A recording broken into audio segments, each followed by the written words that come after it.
Late afternoon light fell over Portland's Hawthorne district, the kind that turned the wet sidewalks into ribbons of bronze. Margaret Dawson carried 2 paper bags from the market, her breath forming small clouds in the air. She'd taught literature for 40 years, and retirement had slowed her pace, but not her habit of noticing details. The smell of rain on brick, the faint hum of traffic, the soft echo of her shoes in the narrow lobby of the old Art Deco building she'd called home for decades. Inside, the air smelled faintly of polish and dust. She pressed the elevator button, the worn brass circle lighting up beneath her finger. The lift groaned its way down from the upper floors. When the doors opened, she stepped in, adjusting the scarf around her neck. The elevator stopped at the 4th floor. Peter Vaughn, her neighbor from down the hall, stepped inside. He was a quiet man in his 50s, always courteous, always reserved. Usually he smiled and made small talk about the weather or the building's ancient plumbing. But today, something was wrong. He didn't look at her. His breathing was shallow, his hands trembling as he clutched a manila envelope to his chest. The elevator doors began to close again, sealing them in the small metal box with its flickering overhead light. Then, with a motion so discreet she almost missed it, he slipped a small folded note into her hand. His fingers brushed hers, cold, tense. "Pretend you're sick," he whispered. "Get out now." For a moment she froze. The air seemed to stop moving. Margaret blinked at him, waiting for some hint of humor, but there was none, only terror in his eyes. Her heart began to pound. She did the first thing that came to mind. Her hand flew to her chest. "Oh, dear!" she gasped, staggering against the wall. I feel faint." Peter immediately hit the emergency stop. The elevator shuddered, lights flickering again. With surprising strength, he pried the doors slightly open, enough for her to slip through the gap into the narrow corridor between floors. "Go!" he whispered sharply. "Now." Margaret stumbled into the dim hallway. One of her grocery bags splitting open as oranges rolled across the floor. She turned to look back, but the elevator doors were already closing.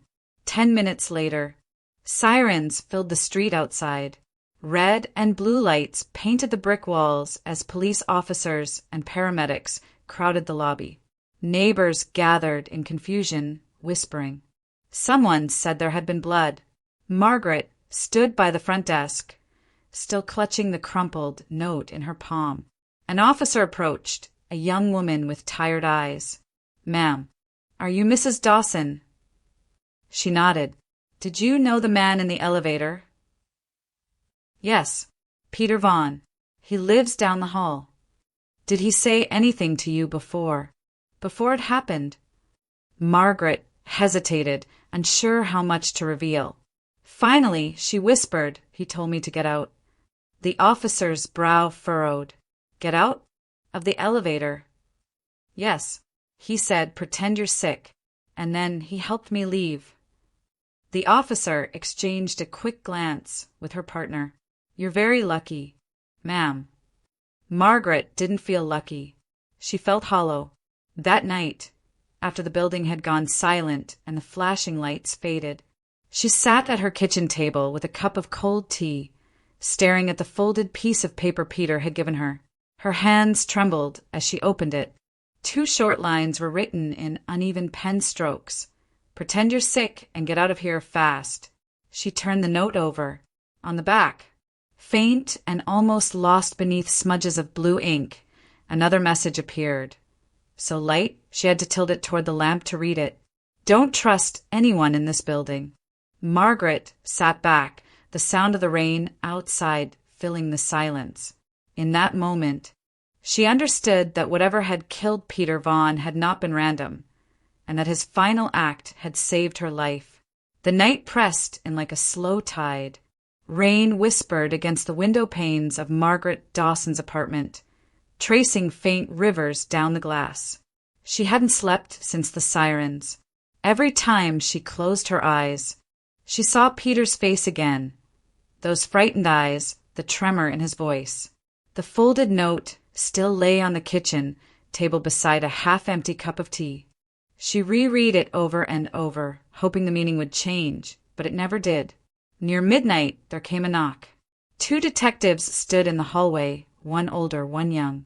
Their presence filled the small apartment with the smell of wet coats and coffee. The older man introduced himself as Detective Alan Pierce, his voice steady but curious. He thanked her for her time, then opened a leather notebook. "Mrs. Dawson, Peter Vaughan had your name written in his journal," he said, alongside 2 others. Both of them deceased. For a moment, Margaret couldn't breathe. "You're saying he wrote my name with theirs?" Pierce nodded. "Yes, ma'am. The other 2 were former clients. He'd crossed their names out, though. We don't know why." She felt the floor tilt beneath her. "What do you think it means?" "That's what we're here to find out," the younger detective said softly. After they left, the apartment felt emptier than before. She wandered through the quiet rooms, her slippers brushing against the old wood floors. The walls seemed to listen. The pipes groaned somewhere deep within the building, and the faint hum of the elevator echoed like a heartbeat through metal. She realized she didn't really know anyone here, not truly. The neighbors who smiled in the hallway, the tenants whose names she'd never learned, the couple upstairs who argued at night. How long had Peter known something was wrong? How long had she been blind to it? In the living room, a photo of her late husband, Edward Dawson, sat framed on the mantel. 6 years had passed since his car accident, a wet road outside Eugene. A phone call that shattered her world. They'd said it was quick, painless. But now, looking at that picture, she wondered if any of it had been simple. Edward had been meticulous, almost obsessive about his work. Before his death, he'd been reviewing accounts for a development firm Clare once consulted for. Margaret turned toward the study, Edward's old room, frozen in time. His papers were still stacked in neat piles, a layer of dust softening their edges. She had never found the courage to sort through them, perhaps because part of her was afraid of what she might find. The clock struck 1. Somewhere down the hall, a door closed quietly. Margaret stepped closer to the window, pulling the curtain aside. The rain had slowed to a fine mist, silver under the streetlight. In the parking lot below, a familiar figure walked briskly through the puddles. Clare Dawson, her daughter-in-law. Clare shouldn't have been there. She lived across town with David. Yet there she was in a dark coat, phone to her ear. She paused by her car, looking up right at Margaret's window, as if she knew she was being watched. Margaret froze behind the curtain, her heartbeat quickening. When Clare finally drove away, the silence that followed was heavier than before.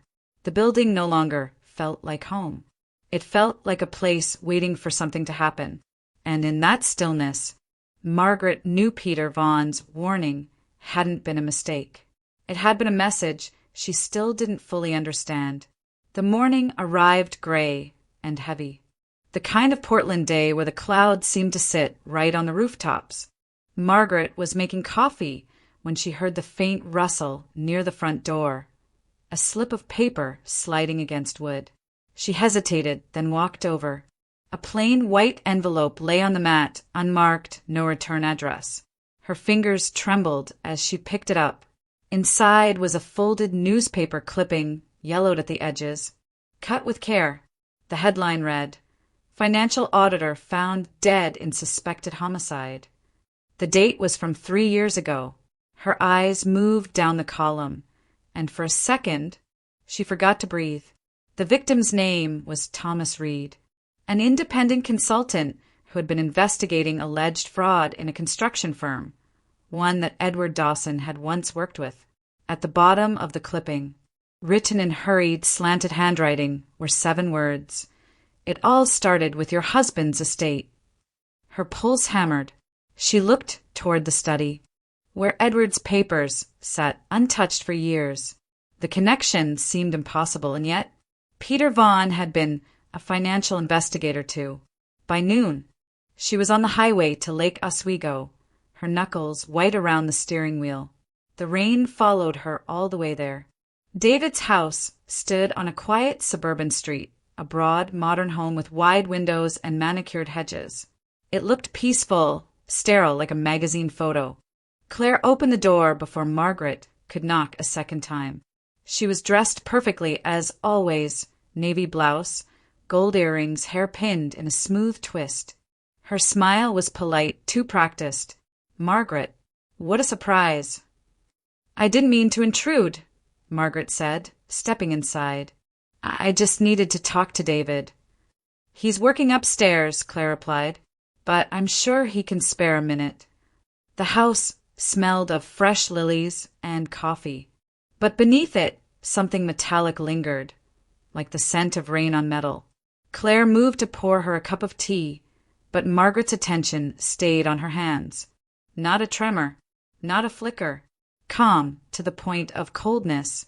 When David came down, his expression shifted from affection to unease.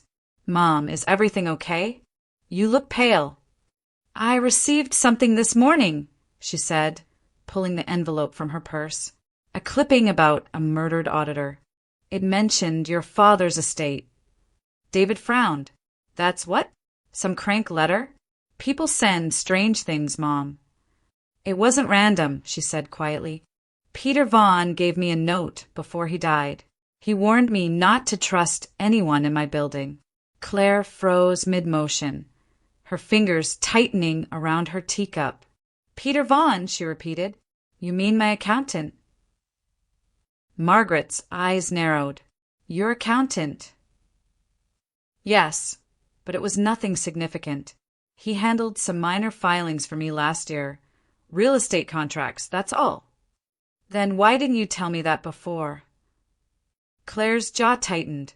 "Because I didn't think it mattered. He was just a numbers man." David stepped between them. "Mom, please. You've been under a lot of stress since Dad passed. Don't turn this into something it isn't." "I'm not imagining this," Margaret said, her voice trembling but firm. "Peter's death, this note, that clipping, they're connected to Edward somehow." David sighed, rubbing his temples. "You're seeing danger everywhere. Sometimes things just happen." But Margaret barely heard him. Her gaze stayed on Claire, who stood perfectly still, her expression unreadable. Beneath that polished calm was something sharp, like glass hidden under silk. When Margaret left an hour later, the rain had stopped, but the air felt heavier than before. She drove home in silence, the newspaper clipping on the seat beside her, fluttering with each turn. She couldn't shake the thought that the answers Edward had left behind weren't buried in the past at all. They were still alive, quietly pulsing beneath the surface, waiting to be found. The house was silent except for the ticking of the old mantel clock. Outside, the city was wrapped in fog, streetlights bleeding through it like dim lanterns underwater. Margaret moved slowly through the hallway, a flashlight in hand. She hadn't been inside Edward's study in years. The door creaked when she pushed it open, releasing a breath of stale air and faint cologne that had somehow lingered all this time. The room was exactly as he'd left it. The oak desk crowded with files, shelves lined with blueprints and thick ledgers, the faint smell of paper and dust. Edward had always been precise, methodical. Even after his death, his orderliness remained, a small rebellion against the chaos that had taken him. Margaret sat in his old leather chair and ran her hand along the desk surface. The lamp still worked, flickering once before settling into a warm, golden glow. She began opening drawers one by one, scanning stacks of receipts, correspondence, and old client folders. Most were labeled neatly, in Edward's tidy block handwriting. Montgomery Project, 2016. Property tax, Riverview site. Dawson estate accounts. Her breath caught when she reached a folder marked simply, private. Inside were pages of numbers and schematics, the kind of documents Edward had pored over for hours. But at the back, tucked behind an envelope of faded invoices, was a loose sheet of yellow legal paper. On it, written in Edward's familiar hand, were just a few words. "Tell Peter Vaughan if something happens to me." Margaret's heart stopped. She reread the line again and again, tracing each letter with her fingertips. There was no mistaking it. Peter had known Edward. That wasn't coincidence, it was connection. Her husband had left a message for a man who'd later died, trying to warn her. Suddenly, the fragmented pieces of her fear began to align. Edward had been working on something, perhaps uncovering fraud within the same firm Claire once advised. Peter must have been helping him. Maybe that's why he was killed. Her eyes lifted toward the rows of shelves, now heavy with new meaning. How many of these files were Edward's safeguard? How much had he already known before his so-called accident? Margaret stood and began sifting through the papers, more urgently. The soft rustle of pages filling the quiet room. Her flashlight beam glided across blueprints marked with red ink, then over bank statements with lines drawn through them. She found names, corporate clients' familiar addresses, and one signature she recognized instantly. Clare Dawson. The realization hit her like a sharp gust of wind. She backed away from the desk, breathing unevenly. Claire's name on Edward's paperwork. Years before her marriage to David. What had she been involved in? Margaret pressed her hands to her face, trying to steady herself. Through the haze of shock, she caught a faint creak from the hallway outside. The sound of an elevator dinged somewhere below, echoing up the stairwell. Then silence. She turned off the desk lamp and stood still, listening. The hum of the refrigerator from the kitchen was the only steady sound. She almost convinced herself it was nothing, just the building settling. Just nerves, until a flicker of motion caught her eye. Across the living room, the curtain near the hallway window swayed slightly. Margaret walked closer, her breath shallow. Beyond the glass, the courtyard lamps illuminated the opposite side of the building. On the 8th floor, a shadow moved behind sheer curtains.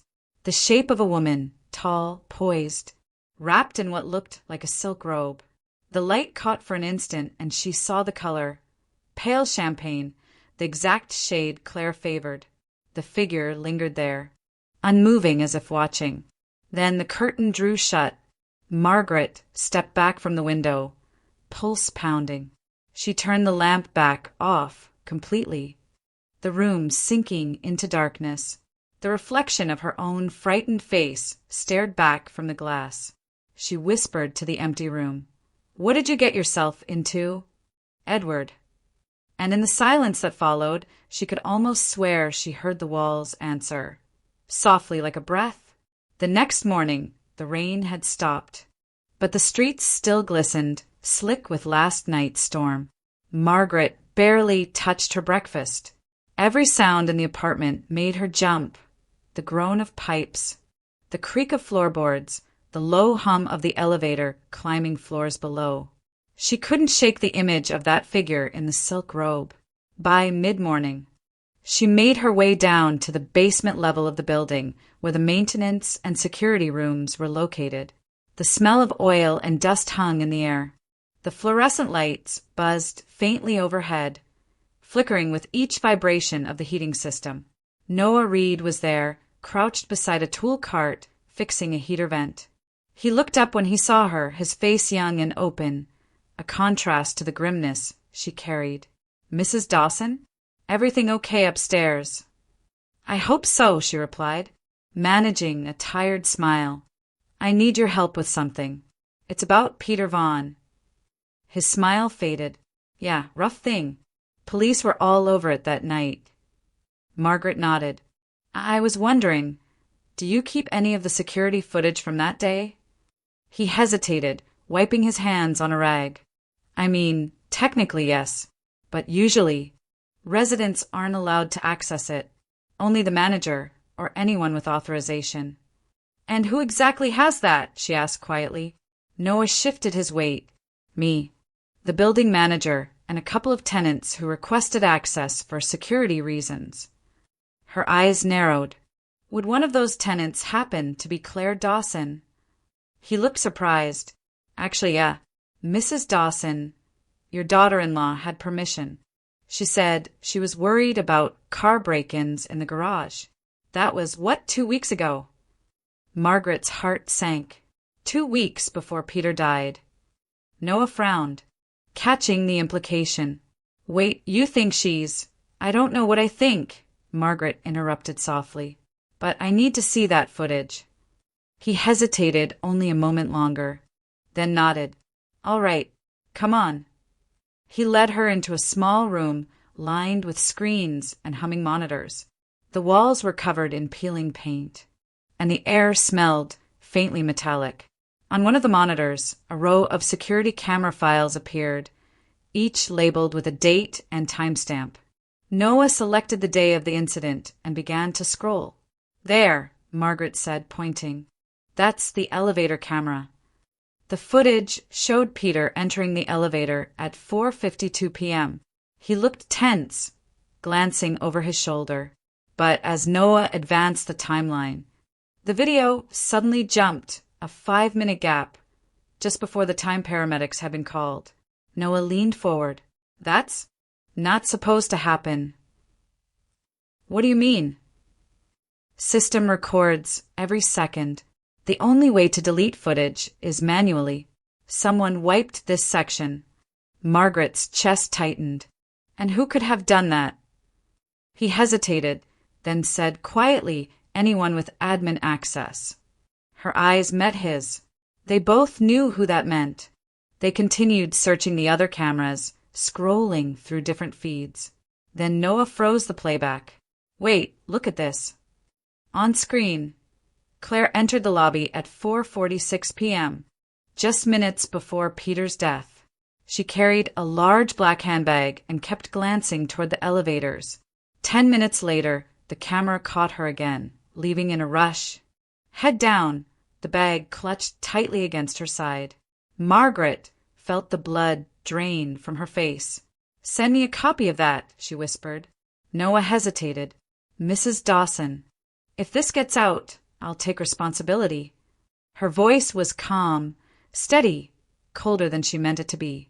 He plugged in a flash drive and transferred the clip, then handed it to her. Be careful, he said.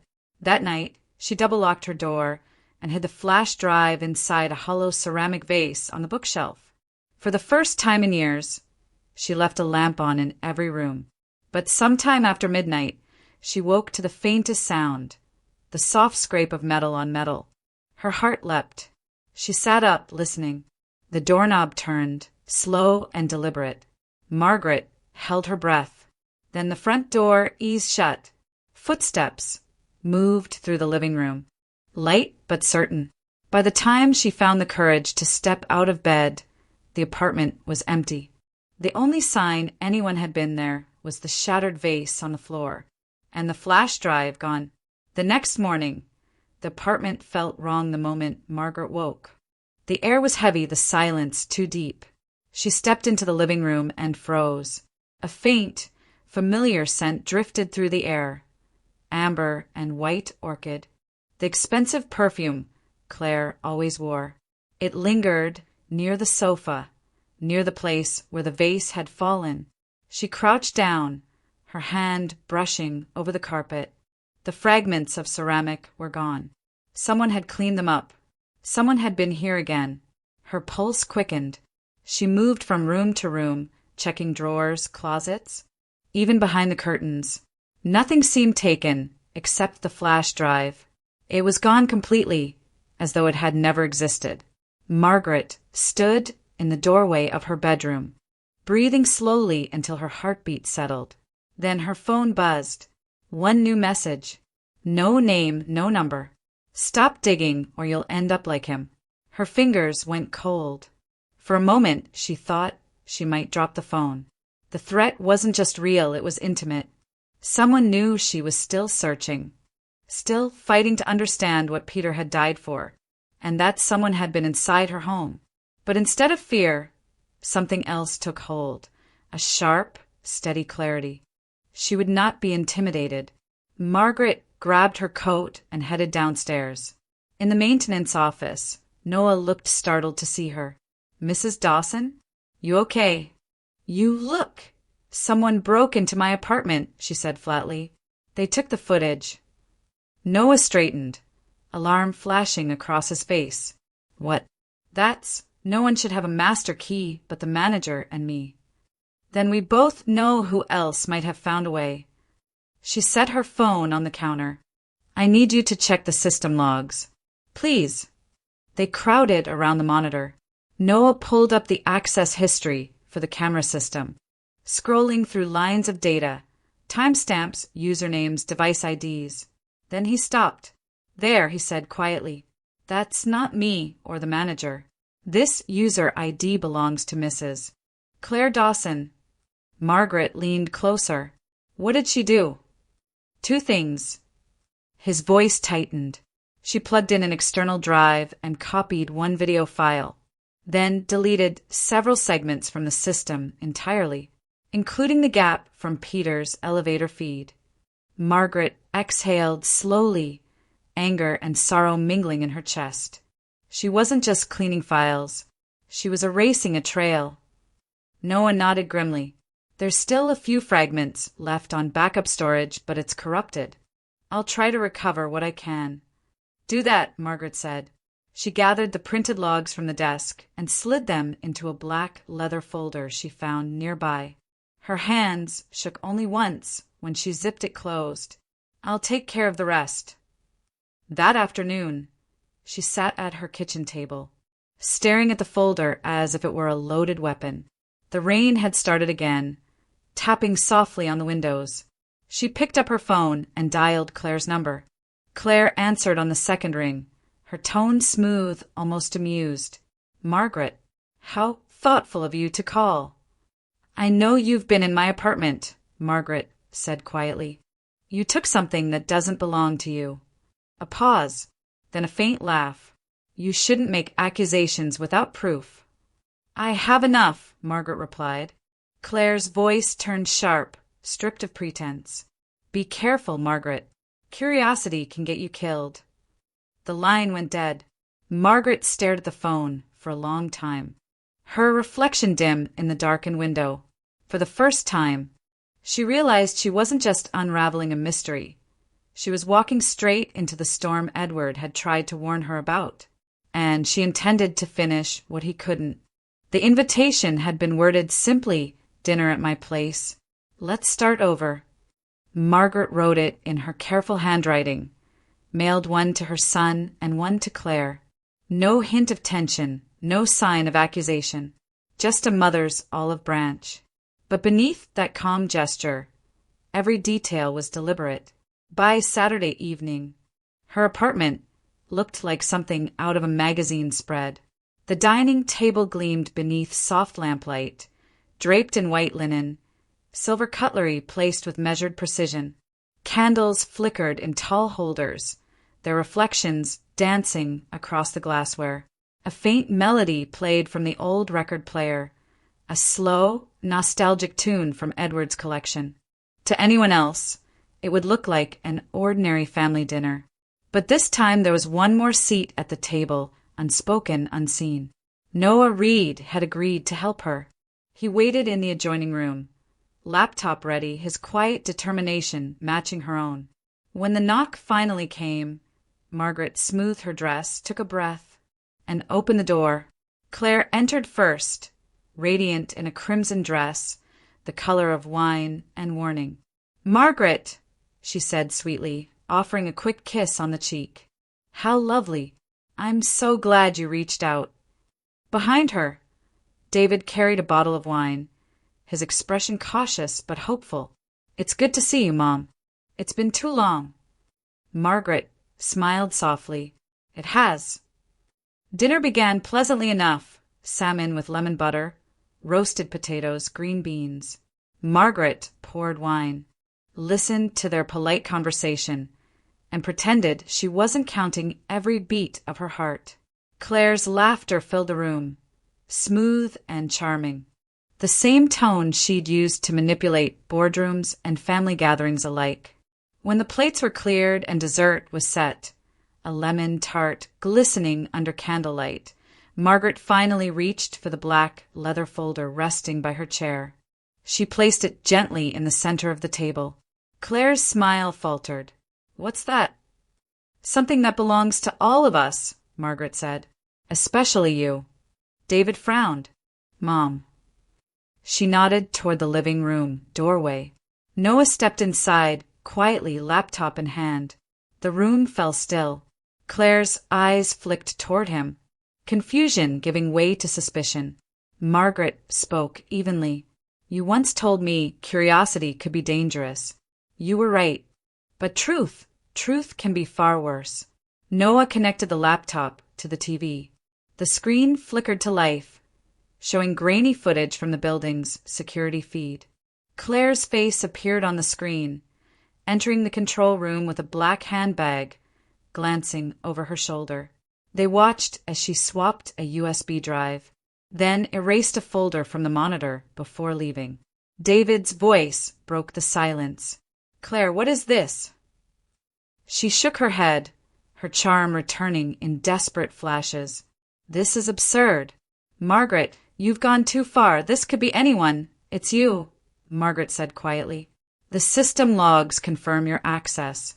And this," she opened the folder, sliding several documents across the table.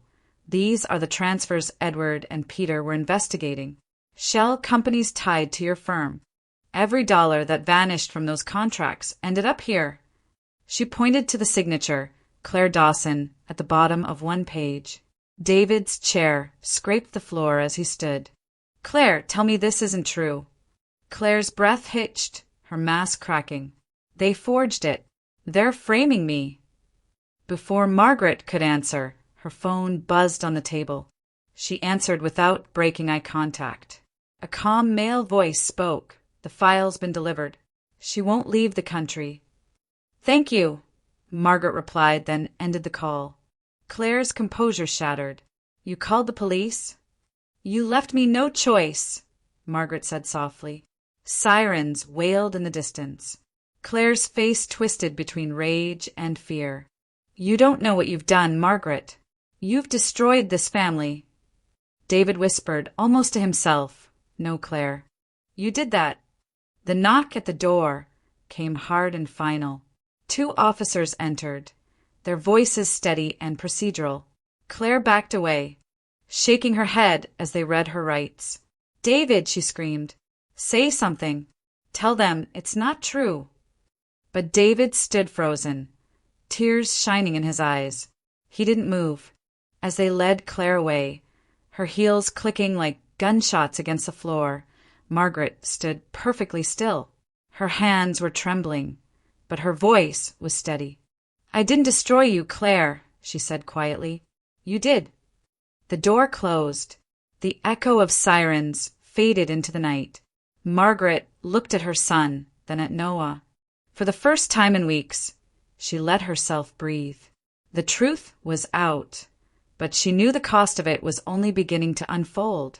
The autumn wind had already turned sharp when the letter arrived, a single page printed with official lettering from the Multnomah County Jail. It was a visitation notice. Margaret sat by her kitchen window, staring at it for a long time, the words swimming on the page. Inmate, Claire Dawson. Requested visitor, Margaret Dawson. Weeks had passed since the dinner, weeks of uneasy quiet. The police had seized Claire's computers, her records, her phone. The newspapers had called it the Lake Oswego fraud case. And though Margaret avoided the television, she couldn't escape the whispers. Neighbors looked at her differently now, as if pity and curiosity had joined hands. Through it all, David barely spoke. He worked from home, rarely smiled, and carried the heaviness of someone waiting for another blow. Now, another blow had arrived. The county jail sat gray against the Portland skyline, the kind of building that stripped the world of warmth. Margaret was guided through 2 metal doors, the buzz of locks echoing like a heartbeat. The visiting room smelled faintly of bleach and cold air. Across a thick pane of glass sat Clare Dawson, unrecognizable. Her hair hung limp, her makeup gone, her eyes ringed with sleepless shadows. Gone was the woman who'd walked into her dinner party in a crimson dress. This one was pale, raw, and cornered. "Margaret," she said, her voice rasping. "You came." Margaret's hands tightened around the receiver. "You asked for me." Clare gave a humorless smile. "I needed to make sure you understood what really happened." Margaret didn't answer. The hum of fluorescent lights filled the silence. Clare leaned forward, lowering her voice. "I didn't kill Peter Vaughan." The words hit like ice water. "What did you say?" "I said," Clare repeated, eyes burning, "I didn't kill him. David did." Margaret's heart lurched. "That's impossible. David, he would never." "Oh, wouldn't he?" Clare interrupted, her tone sharp. "You think you know your son? You don't. He was furious that day. Peter had found something. Proof of what I'd been doing, yes, but also what Edward had left behind. Peter confronted him in the elevator. They argued. It turned violent. Peter fell, hit his head. It was over in seconds." Margaret shook her head, her voice trembling. "You're lying. You're trying to drag him down with you." Claire's expression turned cold again, the mask of composure sliding back into place for one last act. "I didn't touch him, but I cleaned it up. I deleted the footage, got rid of the blood on his shirt, coached him on what to say. You think I'm a monster? Maybe. But I did it to protect him and myself." Margaret could barely breathe. "Why tell me this now?" "Because," Claire said softly, leaning closer, "if I go down for murder, so does he, unless you find what your husband left behind." "What are you talking about?" Claire's lips curved into a faint smile. "Edward's recording. The one he made before he died. I heard him mention it once. The truth will survive on tape. Peter knew about it. That's why he came to your building that day. He wasn't coming for me. He was coming for you." Margaret's stomach twisted. "You're bluffing." "Am I?" Claire's voice hardened. "You think you've won, but you haven't even heard the last of Edward. Find that recording, Margaret, or everything you think you know about your husband and your son will fall apart." A guard tapped the glass, signaling time. Claire leaned back, her smile brittle. "You wanted the truth. Now live with it." Margaret stood slowly, her knees unsteady. The receiver slipped slightly in her hand. For a moment, she just looked at the woman who had once called her mom and saw not a villain, but a mirror.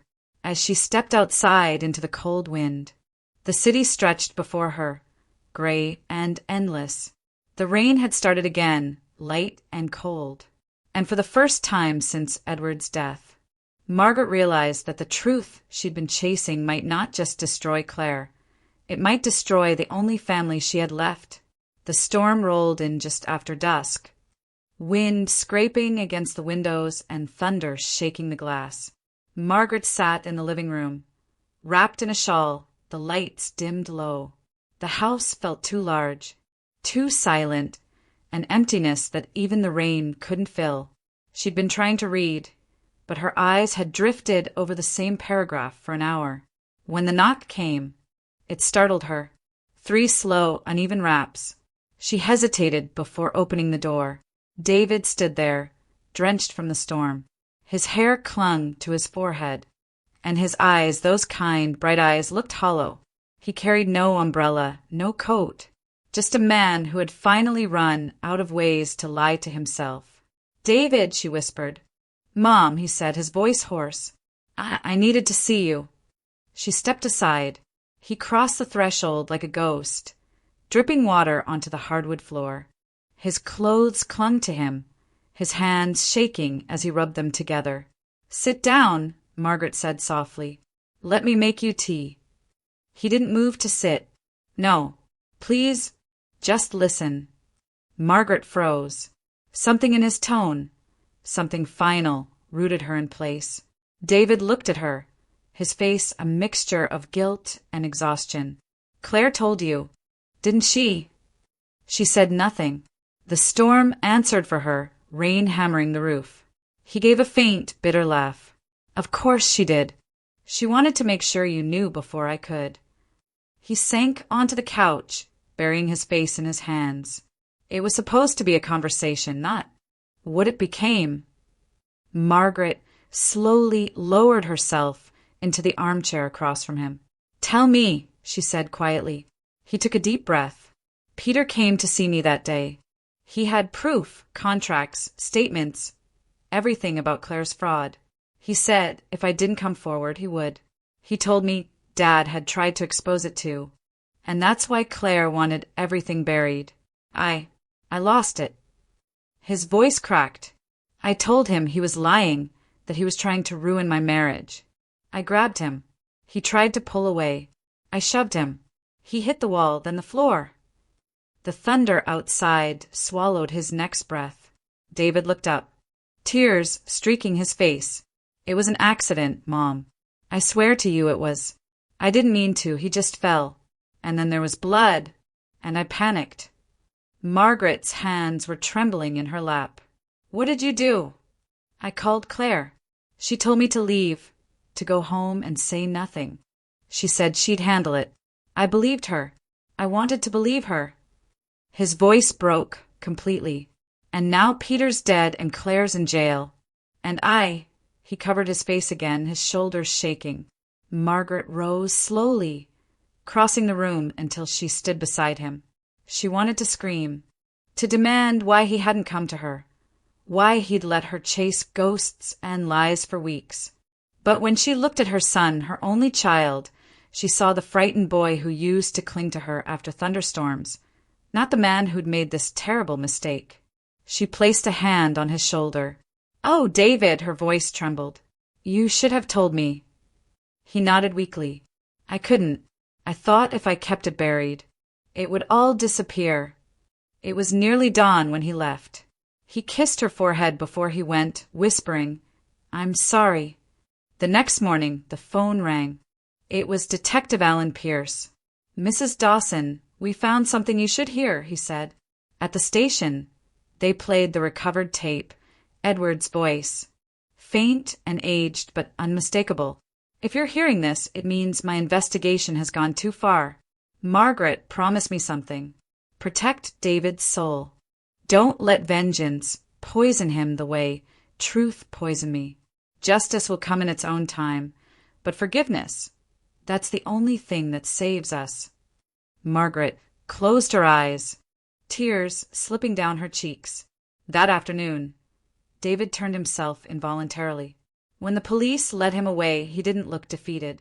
He looked free. As he passed her, he stopped and whispered, You taught me to face the truth, Mom. Margaret touched his arm, steadying her voice even as her heart cracked. Then do it with dignity. My son.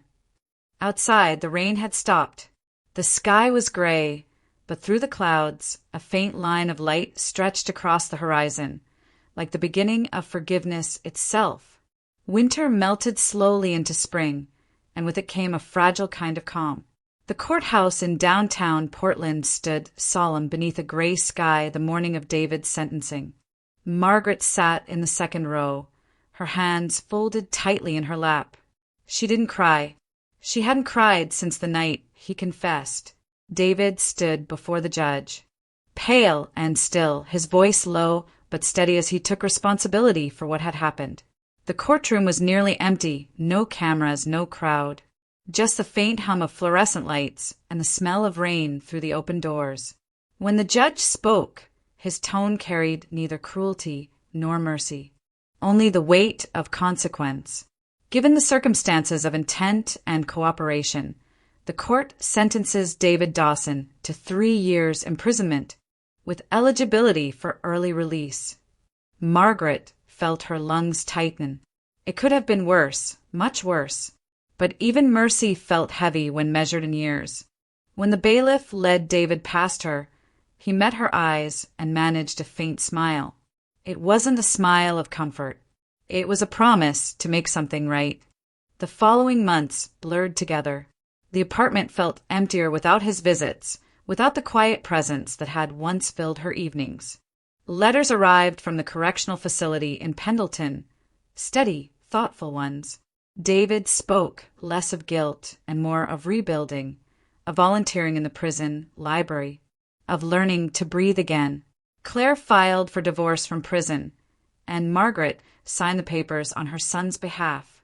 She felt no satisfaction, no revenge, only an ending that had been inevitable long before the arrests. 2 years later, David returned home. He looked older, not just in face but in posture, his movements measured, his voice softer. The first thing he did was visit Peter Vaughan's grave. Margaret went with him. Standing back as he knelt before the headstone, silent under a drizzle of rain.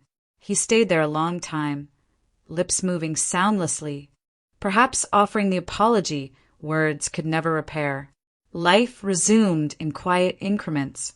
Margaret took up gardening again. David found work at a small architectural firm willing to give him a second chance. He came home for dinner every Sunday, no longer filling the air with explanations, only gratitude. One afternoon in late autumn, a young woman appeared at Margaret's door. She introduced herself as Elena Vaughan, Peter's daughter. She looked barely 30, her face carrying the kind of calm strength that came from surviving grief. "I found this among my father's things," Elena said, handing Margaret a small box. Inside lay a silver pendant, its surface engraved with delicate script. 10 minutes can change a life. Margaret's fingers trembled as she traced the words. Elena smiled faintly. He used to say time was the most honest witness. That 10 minutes could destroy someone or save them. Margaret swallowed hard. "He saved me," she said softly. "He knew what was coming and he warned me. Those 10 minutes, they changed everything." Elena nodded. Then maybe it wasn't for nothing. When she left, the apartment was quiet again, but it felt different now, lighter somehow. Margaret stood by the window, the pendant resting in her palm, the sky outside heavy with the promise of rain. That evening, she found herself back in the lobby of her building, standing before the same old elevator. The doors, brushed steel and slightly warped with age, reflected her face faintly in the dim light. She pressed her hand to the cool surface and closed her eyes. The elevator chimed softly, an echo of memory. She could still hear Peter's voice, calm but urgent. "Pretend you're sick and get out now." She whispered, almost to herself, "You saved more than my life. You saved me from not seeing the truth." Outside, rain began to fall again, gentle at first, then steadier, washing the city in silver light. Margaret lifted her face toward the sound, her voice a whisper that seemed to blend with the rain.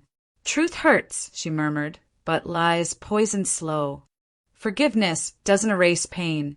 It lets you breathe again." And for the first time in years, she truly did